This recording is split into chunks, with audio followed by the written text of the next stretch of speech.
Hello, good afternoon mga kalakwatsero. So ngayon nandini tayo sa may Magdalena, Laguna.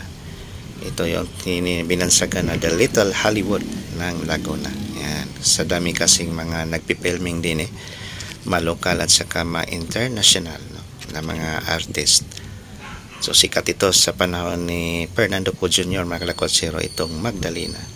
So ngayon nandini tayo sa harap ng Municipal Hall. Yan. Sala natin ang Magdalena, isa sa mga pinakalumang bayan, no? It was founded on January 18, 1820. So ito yung eskwelahan din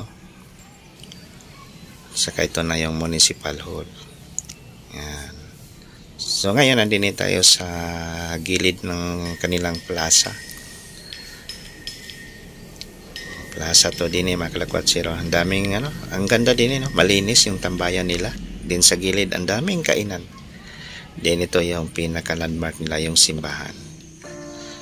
Yan. So ito na yung pinaka landmark ng Magdalena, Saint Magdalene Parish Church din sa may Magdalena. So dating barangay to, I think Ambling, no? Ang tawag ng barangay dati. Tapos pinalitan ng Magdalena. Yun. So grabe, ang ganda ng Magdalena mga kalakwatsero, no? So itong simbahan na to, itinayo to noong 1829 at natapos noong 1884 itong simbahan ng Magdalena. So sobrang tagal na mga kalakwatsero, no?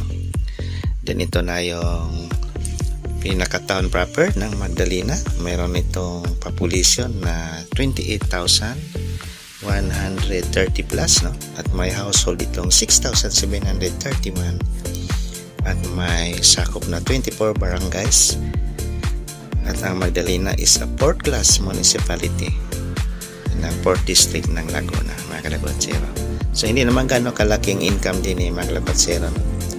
Meron silang revenue na 167.8 million at may asset na 313.4 million. Yan.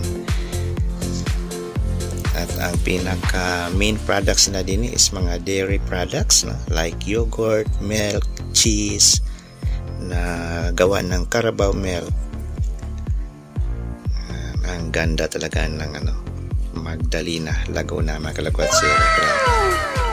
So may layo itong 9.3 kilometers from Liliw. At sa pagsanghan naman tayo, mayroon din itong layo na 9.6 kilometers. Pag nasa Santa Cruz naman din 10 kilometers. So sa madaling salita, nasa gitna talaga itong Magdalena mga kalakwatsero. Pinagitnaan siya ng mga tatlong bayan, no? Wow, grabe, ang ganda. Hindi pa rin kumupas yung ganda ng Magdalena, no? So last vlog natin, I think 3 years ago yun, no? After pandemic. Then thank you din sa ating mga subscribers din no? Sa Magdalena. So nabalik tayo. So ito yung municipal hall. Ang ganda.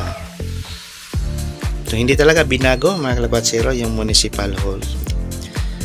Yun pala, itong Magdalena nakilala to sa panahon ni Emilio Jacinto. Yung isa sa mga revolutionary soldiers, no, sa panahon ng mga Kastila. Yun. Nandoon nga po yung ni Emilio Jacinto. Parang monument niya.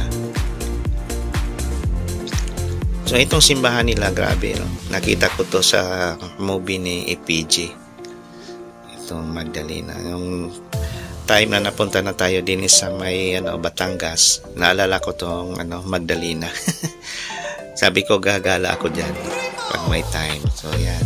So pangalawang visit natin to mga kalakwatsero.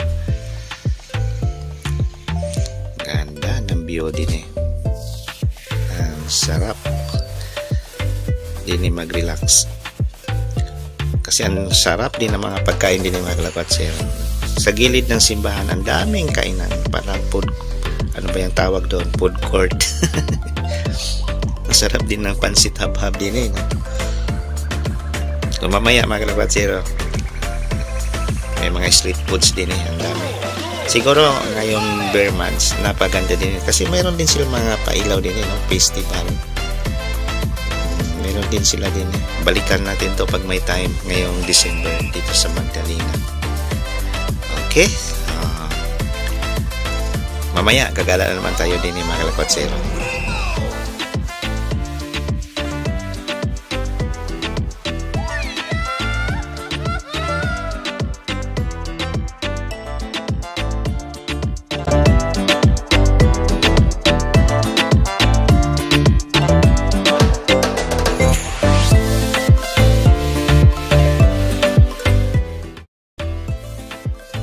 So din mga kalakwatsero, tanong natin yung mga kainan sa labas. Yan, yan yung sabi ko sa inyo. Yan, mga street foods. Then diretso muna tayo, may napansin ako din may 7-Eleven na pala ang Magdalena. So magpalamig muna tayo mga kalakwatsero bago tayo bumalik ng Santo Tomas. So yan, dati wala tong 7-Eleven. So dito muna tayo. Tambay muna tayo saglit din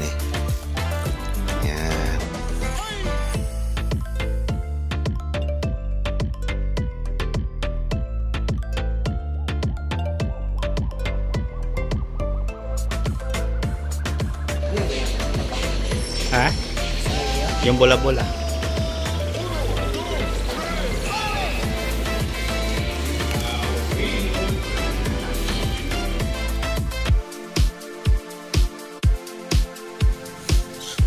So next visit na naman natin mga kalakwatsero, daanan natin ang Liliw, Laguna. Wow naman! So from Magdalena to Liliw, meron itong layo na 9.3 kilometers. Siguro mga nasa 90 minutes lang yung travel time natin. Kasi malapit lang.